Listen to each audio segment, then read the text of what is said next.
Vamos lá. Hoje nós vamos falar para vocês sobre... Já marquei o tempo aqui, eu quero ver se eu falo mais rápido, né? Não sei se eu consigo, né, pastor, né? Pastor, quando fala que é mais rápido, tem problema. Vamos falar hoje sobre Apocalipse. Quem gosta de Apocalipse aí? Quem tem medo de Apocalipse? Jordana, você tem medo também, Jordana, de Apocalipse, né? Então, vamos falar hoje sobre Apocalipse capítulo 3, que é a sétima igreja, que eu creio que é a igreja do fim, certo?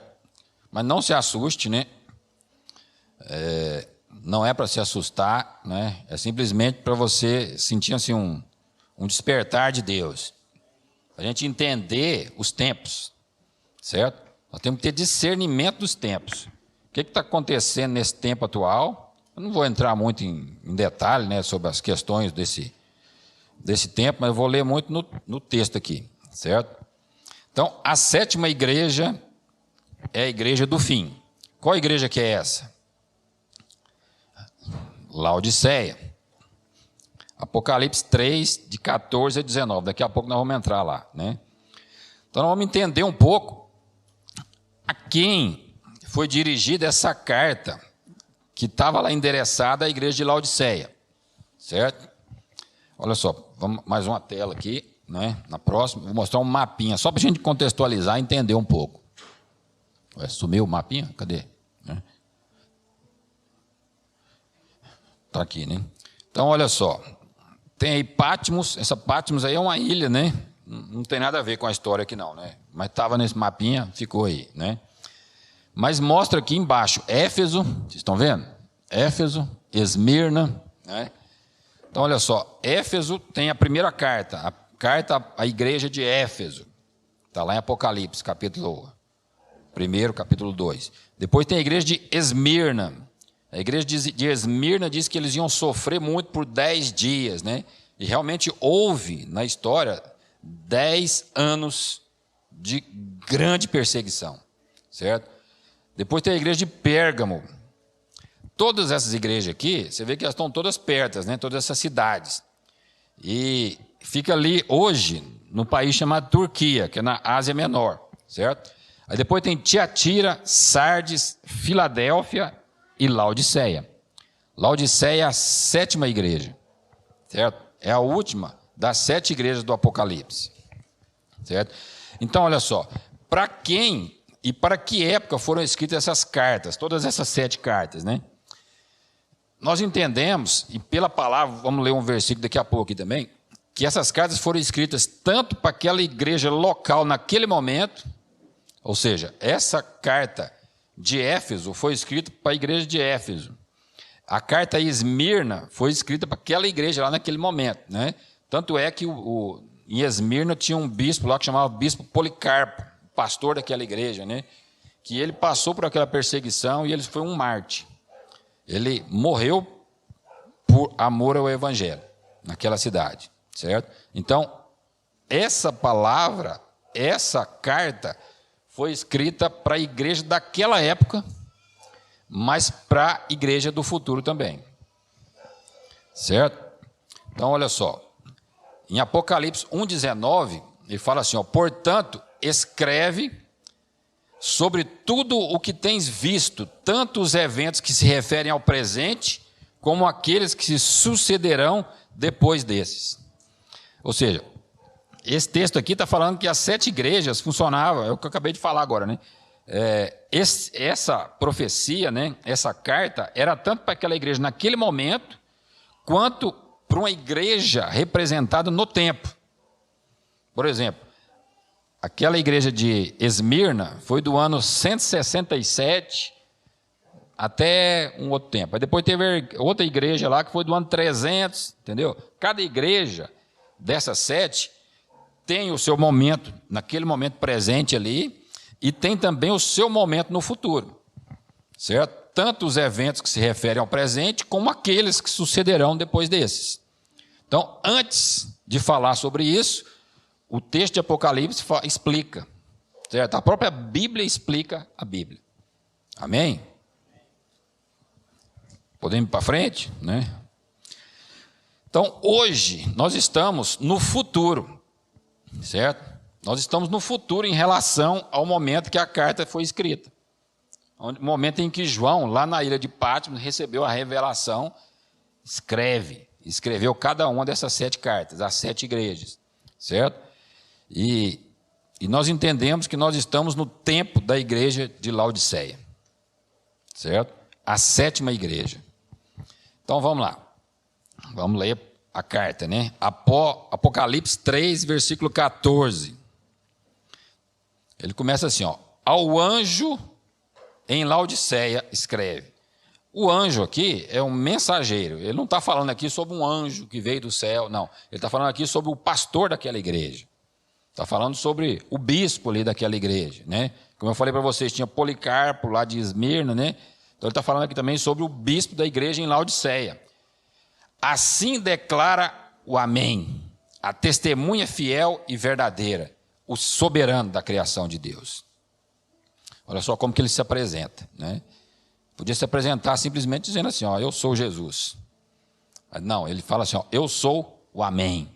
Eu sou a testemunha fiel e verdadeira. Eu sou o soberano da criação de Deus. Então aqui é o cordeiro que havia sido morto, que nós sabemos que é Jesus, que João estava vendo ali naquela visão no Apocalipse, certo? E ele se apresenta como o Amém. O que quer dizer o Amém? Assim seja, né? Então, o Amém é aquele que tem a palavra final. É aquele que tem a palavra da fé. O sim. Ele tem o fundamento da fé. Então, ele está se apresentando para a igreja de Laodiceia como, olha para mim, eu sou o Amém. Creia, ande na fé. Amém? Segundo, eu sou a testemunha fiel e verdadeira. Certo? Então, assim, ele está mostrando o seguinte, ó. Eu já vivi nesse corpo humano que vocês estão vivendo. Jesus, ele viveu no mesmo corpo que eu e vocês estamos vivendo hoje. Num corpo semelhante, né? Entendeu? Então ele fala assim, ó, eu sou a testemunha fiel. Eu já passei por todas as tribulações que você pode passar. Eu já levei naquela cruz toda a enfermidade que você pode ter, né? Então eu sou a testemunha fiel e verdadeira do Pai. Amém? Então ele é a testemunha de que tudo é possível ao que crê. Amém? Eu falo amém toda hora, mas você não precisa repetir o amém, não, sabe? Só quando você quiser, é costume, né? É mania, né? Então, olha só, testemunha fiel e verdadeira, aquele que viveu em um corpo humano, que é testemunha das coisas do homem e das coisas de Deus. Aquele que é a verdade. Não há mentira alguma nele. E completa aqui como o soberano da criação de Deus. É aquele que é o primeiro no tempo. O primeiro filho de Deus. Então Jesus chega ali e se apresenta, né? O cordeiro se apresenta como o Amém, a testemunha fiel e verdadeira, e o soberano da criação de Deus. Certo? Então ele está mostrando, vamos analisar para a igreja hoje. A igreja que eu falo assim, é o corpo de Cristo na terra. Certo? Não é só essa nossa igreja aqui, aqui é uma parte do corpo de Cristo, né? Então ele se apresenta lá e está nos dizendo e nos despertando para olhar para ele. Fala, vocês precisam de fé, vocês precisam de confiar em mim. Então olha para mim, porque eu sou a testemunha. Olha para mim, porque eu sou o primeiro, eu sou o soberano. Olha para mim, porque eu sou o Amém. Por isso que está lá em 2 Coríntios 1, 20, né? Todas as promessas de Deus já tem em Cristo o sim. E o Amém é proclamado por nós. Então, nós como igreja, como corpo de Cristo, temos o papel de dizer o Amém. Ou seja, de exercer a nossa autoridade em Deus na fé. Versículo 15. A carta para a igreja de Laodiceia, certo? Conheço as tuas obras, sei que não és frio nem quente. Antes fostes frio ou quente. 16. E por este motivo, porque és morto, não és frio nem quente, estou a ponto de vomitar-te da minha boca. Sabe, aqui está falando para uma igreja que tem a palavra, mas não tem o poder. Certo? Está dizendo, é uma igreja que você, às vezes, conhece um pouco da palavra, mas você não tem a fé necessária para andar na palavra. Certo? Jesus está dizendo assim, você não é quente, nem frio, certo? Você é morno. Então, assim, é que muitas vezes, falando da igreja, assim, o corpo de Cristo, né, no mundo, o geral da igreja no mundo, não entende a verdade que está dentro da palavra. Vocês viram isso que eu falei para vocês agora sobre a viúva pobre, né? Você já ouviu alguma vez, Seberg, né? Você precisa vir entregar tudo, faz igual a viúva pobre, né?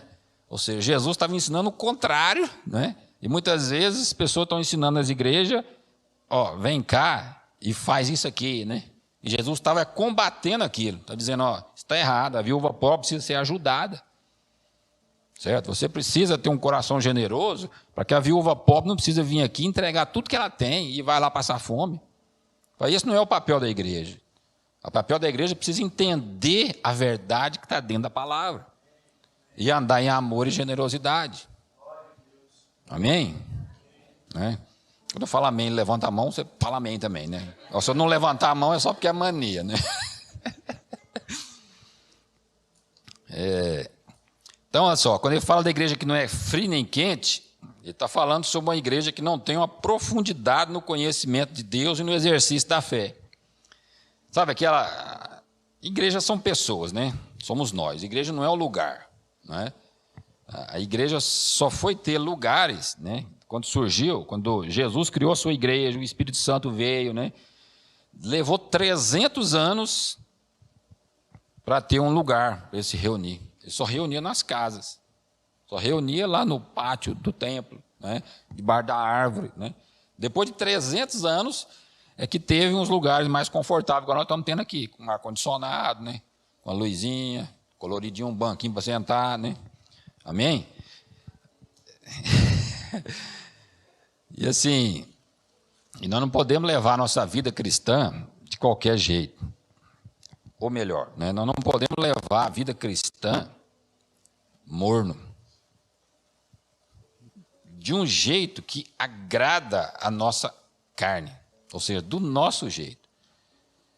Jesus sempre, quando ele chamou as pessoas para segui-lo, né?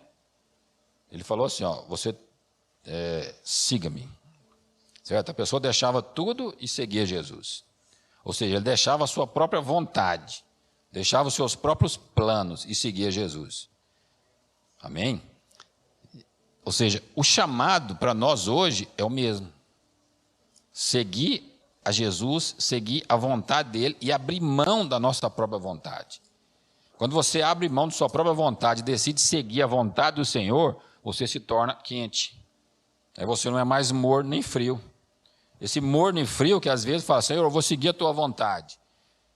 Mas, na realidade, ele só segue a sua própria vontade. Vamos para frente aqui, né? É aquela igreja que acha que tem tudo que precisa e não depende muito de Deus. Tem tudo que precisa, não depende de Deus. Eu já tenho meu emprego, já tenho minha carreira, eu já tenho meu sustento, né? Acho que eu posso dizer isso aqui, né? As pessoas que não me conhecem aqui, né? Eu trabalhei num banco, já contei para vocês aqui, né? Já, né? 35 anos trabalhando num banco. Né? Mas aí chegou um dia da vitória, né? Entendeu? Um dia que eu fui lá e aposentei, agora eu recebo sem trabalhar, entendeu? Né? Mas eu contei essa história aqui, mas eu ia falar outra coisa, eu esqueci, né? Como foi sua, Berg? Fiquei olhando para você aqui. Mas assim, nós temos que ter a prioridade, né? Confiar no Senhor, certo? Por exemplo, eu recebo minha aposentadoria lá todo mês, né? Mas a minha confiança não está na aposentadoria, minha confiança está no Senhor. A nossa confiança não pode estar nas coisas desse mundo. Nossa confiança precisa estar no Senhor. Por exemplo, a situação atual. Se você morasse na Rússia hoje, por exemplo, né? Veio lá um monte de sanção, um monte de coisa, né? Se você tivesse hoje aposentado na Rússia, com certeza você seria grandemente afetado negativamente, certo? Então, assim, é um exemplo para dizer o seguinte, ó, que não tem segurança nesse mundo. A sua segurança é o seu Pai. Então, decida não ser vomitado da boca do Senhor. E para isso você não pode ser frio ou quente. Você, ficar no meio do caminho, ficar no meio termo, né? Você tem que ser quente. Amém? Seja queimado. Quando você olha nos olhos de Jesus, antes ali em Apocalipse 1, ele falou lá que os olhos são como chamas de fogo. Chamas de fogo, certo? Então nós precisamos ser quentes como os olhos de Jesus. Ele é chamas de fogo, não para nos destruir, para nos consumir. É chamas de fogo que ele arde em amor por cada um de nós. São olhos de chamas de amor. Versículo 17. E ainda diz: estou rico, conquistei muitas riquezas e não preciso de mais nada. Contudo, não reconheces que és miserável, digno de compaixão, pobre, cego e está nu. Sabe, aqui é o seguinte, uma geração, né, que se sente independente e não confia em Deus integramente. É a mesma coisa, né? Pensa que pode resolver tudo sozinho, pode dedicar todo o seu tempo para carreira, projetos pessoais, né? Se sobrar algum tempo, vou buscar Deus, né? Vou na igreja talvez no domingo, né? Se sobrar um tempinho, né? Então, assim, esse é exatamente o tempo que nós estamos vivendo hoje. É ou não é assim? Né? Parece que está quase todo mundo, né? Vivendo a sua vida. Não, eu tenho que viver a minha vida, né? Eu tenho que cuidar das minhas coisas, né? Tudo bem, eu creio que você tem que cuidar das suas coisas mesmo, né? Mas a confiança, certo? A prioridade precisa ser o Senhor. Porque no momento que as riquezas faltam, se você não tem o Senhor, você vê aí tanta pessoa em desespero, né? Por causa de momentos de dificuldade. Todos nós passamos por momentos de dificuldade, né? Mas quando você está firmado no Senhor, quando você está quente, firmado em Jesus, certo? A confiança total nele, mesmo que venha as dificuldades, você está firmado na rocha, que é Cristo. Eu fiz o 17 aqui, não falei amém nenhuma vez, né? Vamos no 18. Portanto, olha só, agora que está entrando na parte mais interessante aqui, né? Portanto, ofereço-te este conselho. Olha só, quem está falando aqui é o Cordeiro, é Jesus, falando para João, né?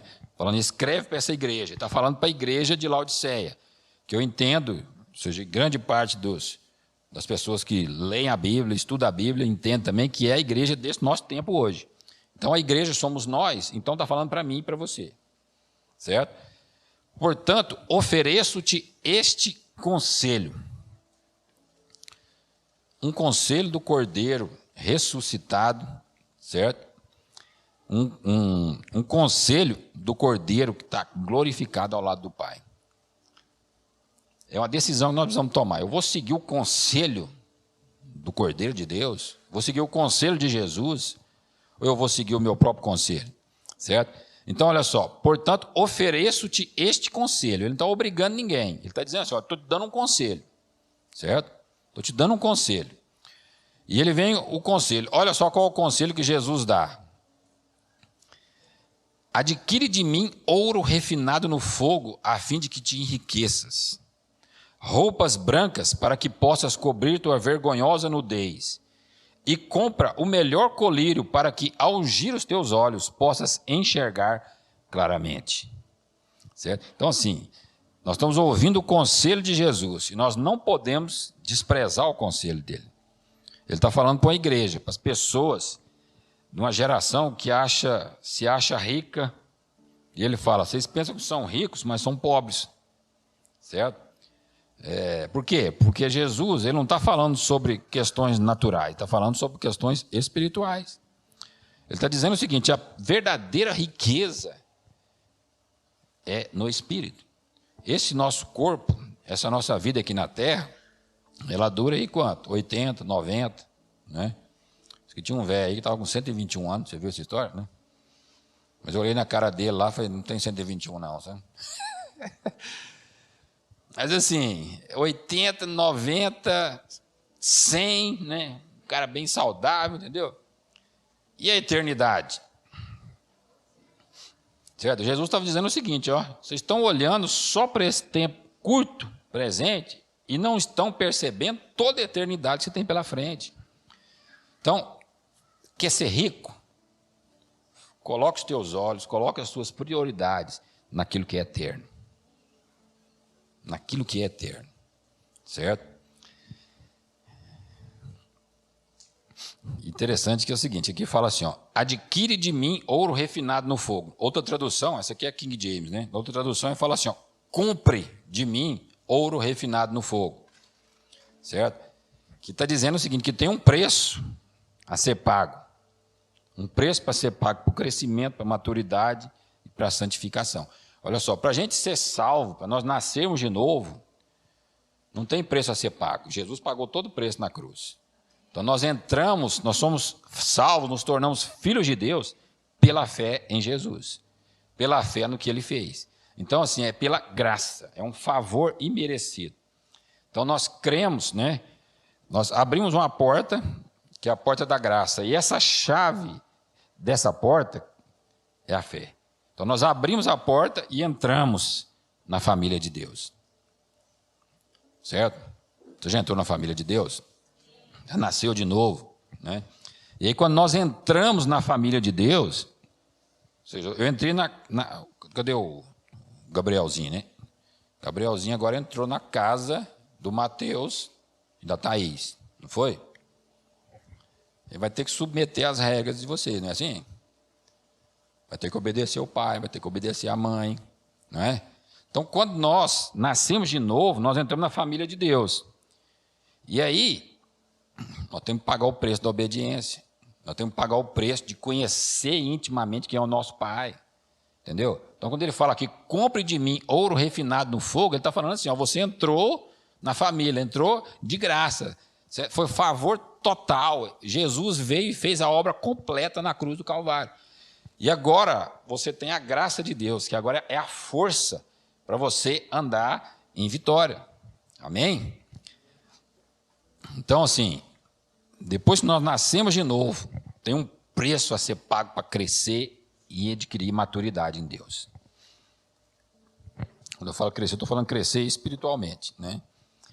Então vamos lá, vamos entrar agora a fundo mais sobre cada um desses 3 conselhos que Jesus está nos dando, que é o Cordeiro de Deus. Primeiro, adquire de mim ou compre de mim ouro refinado no fogo, a fim de que te enriqueças. Então, olha só, quando ele fala de ouro refinado no fogo, ele está falando de fidelidade e maturidade. Como é que você refina um ouro no fogo? Certo? Eu não sei assim em detalhe, porque eu nunca fui lá trabalhar com ouro assim, né? Eu já vi, né? Como que eles fazem? Eles colocam o ouro ali e vai colocando fogo, temperaturas altíssimas, né? E aí o ouro vai se separando da escória. Ou seja, são outros metais, outras impurezas que tem ali junto com o ouro. Certo? Então, quando ele fala aqui, adquire de mim ouro refinado no fogo, a fim de que te enriqueças, né? Ele está dizendo assim, ó, que nós precisamos mergulhar na palavra de Deus para entender a verdade que está dentro da palavra. Certo? Nós não podemos conviver, certo? Que a palavra de Deus ela não pode conviver com as mentiras do mundo. Às vezes tem algumas raízes construídas dentro de nós, que são essas escórias, certo? Algumas raízes podres, como por exemplo, falamos agora há pouco, o amor ao dinheiro, né? Certo? Às vezes a Bíblia fala também sobre a raiz de amargura. Às vezes nós temos um ódio no coração. Nascemos de novo, entramos na família de Deus, mas estamos ali com um ódio no coração. Eu sou filho de Deus, nasci na família de Deus. Entrei pela fé, certo? Não sou perfeito. Agora vai começar o processo de purificação. Entendido? Né? E então essas raízes, que são essas escórias, essas raízes defeituosas, digamos assim, né, que foram construídas erradamente, às vezes algumas falhas de caráter, né, elas precisam ser arrancadas. E isso vem por meio da provação da fé. Tiago diz assim que a fé precisa ser provada e tenha motivo de grande alegria o passar por várias provações, porque a provação produz perseverança, certo? Sei que ninguém gosta muito disso, né? Ah, não gosto de provação, não, né? Mas a Bíblia fala o seguinte, ó, fique alegre quando vem a provação. E quando vem a provação, é o momento que você tem a oportunidade de vencer. Então, não desista e não olhe para trás. Siga em frente. Siga Jesus. Certo? E deixa que essa escória, que essa raiz defeituosa saia.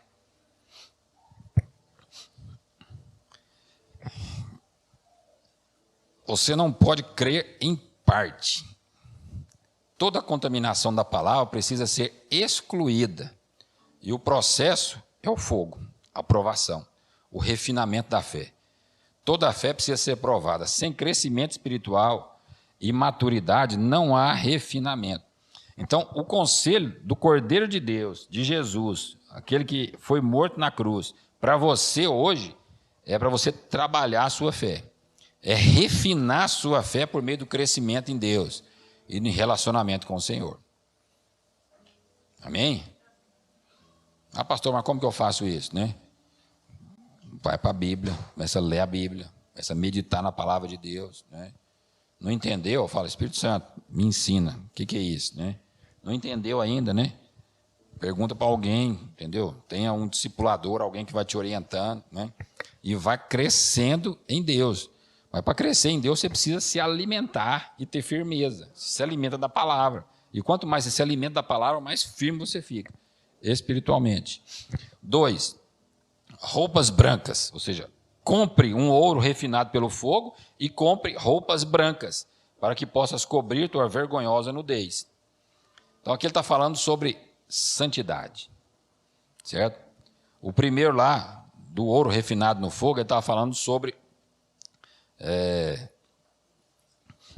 cadê o ouro refinado no fogo, né? Ele está falando aí sobre fidelidade e maturidade.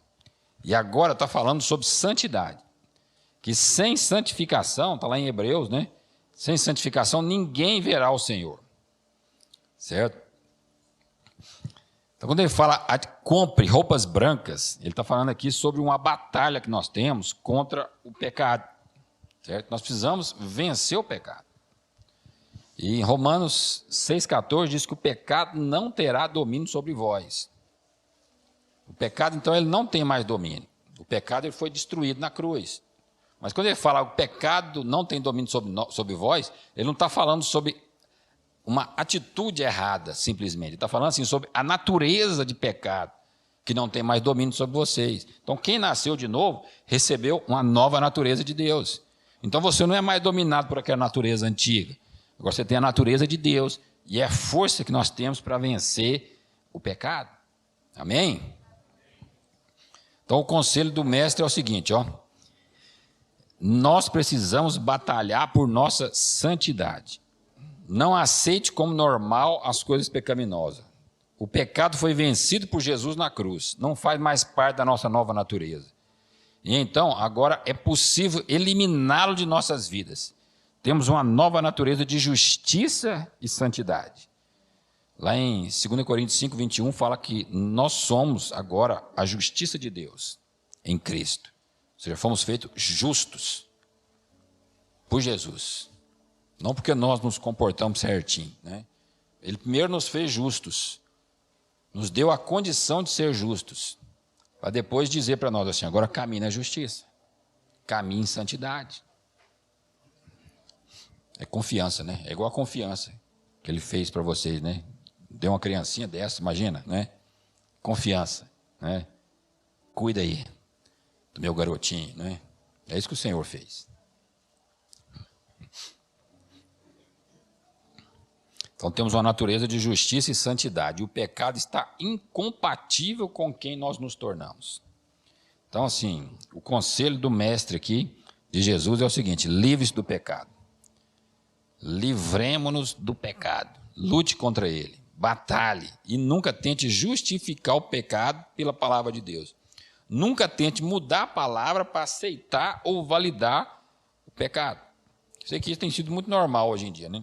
As pessoas não conseguem se livrar de certas coisas, aí tenta deturpar a palavra para fazer com que a palavra valide aquele comportamento que está errado. Não, assim, você está em dificuldade de se livrar do pecado, vai para a palavra, vai para o Senhor, vai para o relacionamento com Ele. Lute contra isso, certo? Porque o Espírito Santo está com você, batalhando em todo tempo, até vencer. Destrua a raiz podre e defeituosa que pode ter crescido dentro de você. Vamos aqui no 3, né? Compre o melhor colírio, para que, ao ungir os teus olhos, possas enxergar claramente. Para que serve um colírio? Esse colírio que está falando aqui serve basicamente para limpar os olhos e poder enxergar melhor.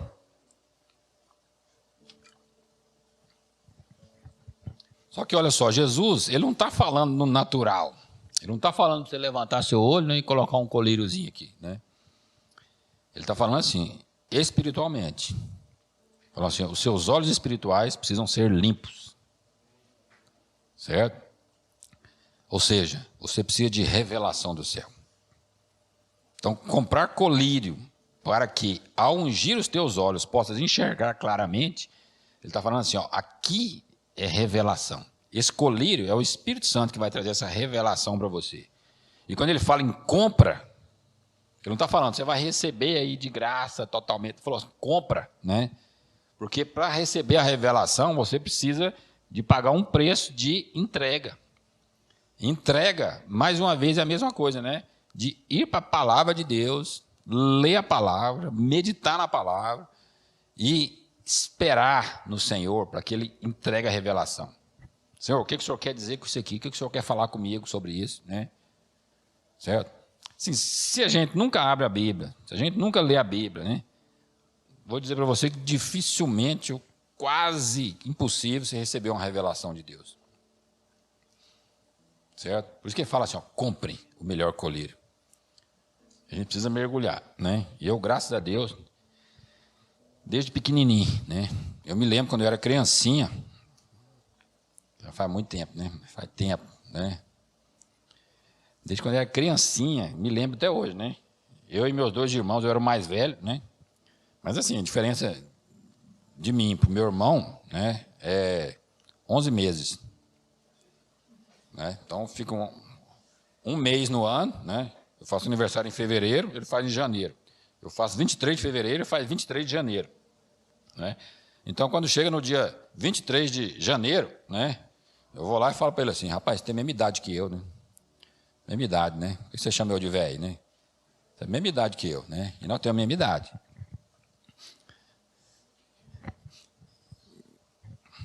Peraí, estou aparecendo uns trem aqui, né? E falando sobre o colírio aqui, né? Colírio para abrir os nossos olhos. Contei a história do meu irmão para quê mesmo, Berg?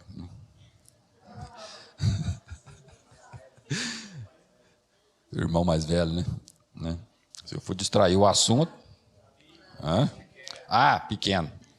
Ainda bem que os irmãos têm a memória boa, né? Eu também tenho memória boa em nome de Jesus, né? Oxi, né? Então, eu me lembro desde pequenininho, né? Eu e meus irmãos, tem mais 2 irmãos, né? A gente ali, ajoelhado, com minha mãe ao redor da cama, né? Desde pequenininho, ajoelhado e orando, né? Orando.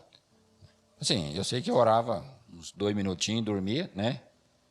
Mas depois eu acordava de novo, né? Né? Minha mãe ia lá, lia a Bíblia com a gente, entendeu? Depois a gente aprendia a ler, instruía, vamos ler a Bíblia. Entendeu? Desde pequeno, né? Como Paulo fala, né, para Timóteo, né? Desde pequeno sabes as sagradas letras, certo? Então, assim, a revelação de Deus, a revelação da verdade da palavra, né? Ela não vem assim de graça, muito fácil, né? Nós precisamos ter uma entrega, né? Às vezes você não teve essa oportunidade de passar a vida inteira aprendendo a palavra, você pode tirar todo o atraso agora, mergulhe na palavra, né? Certo? Eu já vi história de gente que o cara ficava 12 horas todos os dias lendo a Bíblia. Lendo. Sim, você não precisa ficar 12 horas por dia, né? Mas você precisa pelo menos meia hora, pelo menos 15 minutos, né? Leia ali um capítulo, 2 capítulos, né? Vai para a palavra, conheça a palavra. Porque é uma matéria-prima que você coloca dentro de você, quando o Espírito Santo precisa, ele vai lá e pega aquilo e traz uma revelação para você. Revelação, não estou falando assim que você vai ter um sonho, né? Revelação, estou dizendo assim, que vai te revelar uma verdade. Uma verdade, para você não andar no erro. É você andar na verdade, que é a palavra. Então é comprar o melhor colírio, é mergulhar na palavra de Deus, até que ela transforme a sua mentalidade. O melhor colírio é a palavra de Deus. O melhor colírio é a verdade da palavra de Deus. E esse colírio espiritual, ele vai remover os falsos ensinos, vai remover os enganos, vai remover as distorções da palavra, que tentam deturpar a verdade que está na palavra, e tem esse preço a ser pago, né? E esse preço a ser pago, por esse colírio, pela revelação, ele passa muito por um dom que nós recebemos quando nós somos batizados com o Espírito Santo, que é o dom de línguas, certo? Não vou explicar agora, mas o dom de línguas ele tem 4 manifestações diferentes, né? Tem aquele dom de línguas que você ora em línguas, e aí tem uma interpretação. Às vezes você está falando em línguas aqui, uma pessoa interpreta aqui, trazendo uma palavra para alguém, né? Tem outro gemidos intercessórios do Espírito, tem outro que está falando aqui em línguas, e uma pessoa lá está entendendo em francês, em inglês, né? Em alemão. E tem o dom de línguas que você ora para si mesmo. É sobre esse dom de línguas que eu estou falando, que é para edificação pessoal. Porque aí, quando você ora em línguas com edificação pessoal, você está falando dos mistérios de Deus numa língua que só o Espírito Santo sabe. Só o Espírito Santo sabe, certo?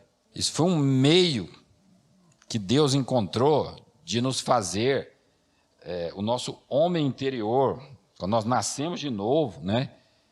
Falar as coisas de Deus, as grandezas de Deus, e Ele mesmo responde. Muitas vezes que nós estamos orando em língua, nós estamos orando no nosso futuro. E nós estamos orando em línguas, e aí quando eu leio a palavra, medito na palavra, aquela oração em língua já trouxe um entendimento para o meu espírito, que nasceu de novo. E aí, quando eu preciso daquele entendimento, aquele entendimento vem para a minha mentalidade. Amém? Então, olha só, como é que eu recebo, como é que eu compro esse colírio? Eu me dedico a ler e meditar na palavra de Deus, e eu me dedico também a orar em línguas. Se eu não oro em línguas ainda, eu vou pedir para o Senhor, com fé: Senhor, eu quero orar em línguas.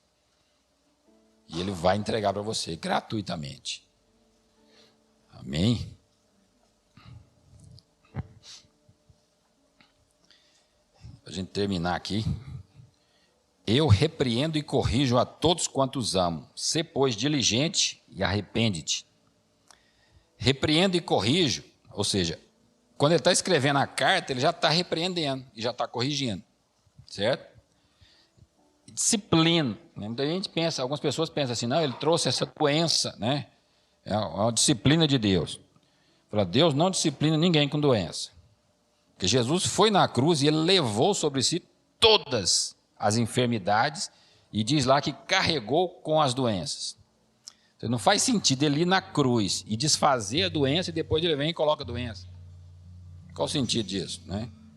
Então, assim, toda doença e toda enfermidade não veio de Deus, certo? E nós vamos usar a nossa fé para vencer toda doença e enfermidade. Mas nunca culpe a Deus por isso. Ele não vai te ensinar nada trazendo doença. Pode ser que às vezes você fique doente e Ele ensine alguma coisa depois disso, né? Mas não foi Ele que gerou o problema, né? Então, a disciplina dele, a correção dele, tem várias formas. A principal é por meio da palavra.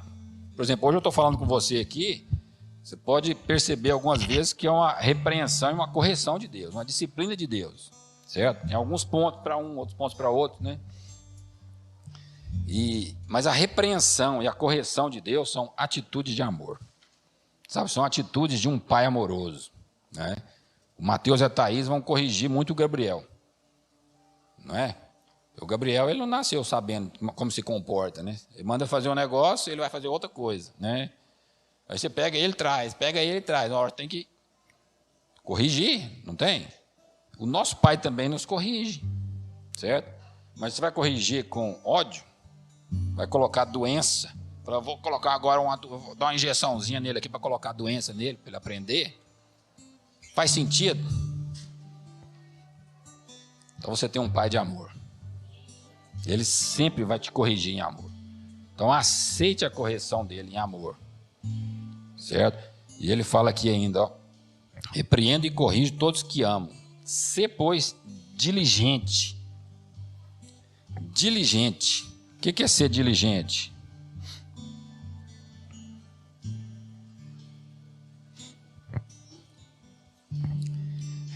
Ser diligente, né? Quer dizer o seguinte, é você ser mais enfático. É você ser mais intencional. É você se esforçar mais para cumprir aquilo. Seja diligente. Seja diligente para comprar o ouro refinado no fogo. Seja diligente para comprar o colírio nos olhos. Seja diligente, qual foi o outro lá? Para comprar roupas brancas de santidade. Então, assim, se esforce ao máximo para entrar nesse lugar, para ouvir o conselho do Pai, para ouvir o conselho de Jesus, ouvir o conselho do Mestre, do Cordeiro Perfeito de Deus, certo? E ele termina com arrepende-te. Eu pensava aqui sempre que o arrependimento, a gente sabe que é uma palavra chamada metanoia, né? Quer dizer, uma mudança de mente, né? Mas eu descobri que não é somente uma mudança de mente, ela é também um emendar o coração. Ou seja, tem uma mudança de mentalidade, mas tem também uma mudança de coração, que tem uma atitude. Certo? Às vezes tem pessoas que falam algumas coisas assim, e pelas palavras parece que ela se arrependeu daquilo, que ela quer corrigir aquela situação, né? Mas quando eu estava ouvindo, acho que foi anteontem, né, com o pastor Gary, ele falando assim, mas eu olhei nos olhos, e os olhos não estavam mostrando arrependimento. Sabe, o Espírito Santo ele consegue olhar nos nossos olhos e ver se há um verdadeiro emendar de coração, se há um coração sincero, certo? Então nós precisamos desse arrependimento com um coração sincero, mudando a mentalidade e ao mesmo tempo permitindo que a correção entre no nosso coração. E aí nós estamos para um caminho errado, nós vamos virar e vamos ir para o caminho certo. Não vamos simplesmente entender que estamos para o caminho errado. Nós precisamos de virar e voltar para o caminho certo, para o caminho do Senhor. Amém? Então olha só, nós precisamos de uma mudança de coração. Certo? E o meu desejo, a minha oração é que o Senhor olhe nos seus olhos e Ele enxergue esse coração generoso. Ele enxergue esse coração arrependido. Esse coração que diz assim, ó, Senhor, pode me corrigir. Corrija-me pela Tua palavra. Me disciplina pela Tua palavra. Amém? Vamos ficar em pé. Fechar os nossos olhos.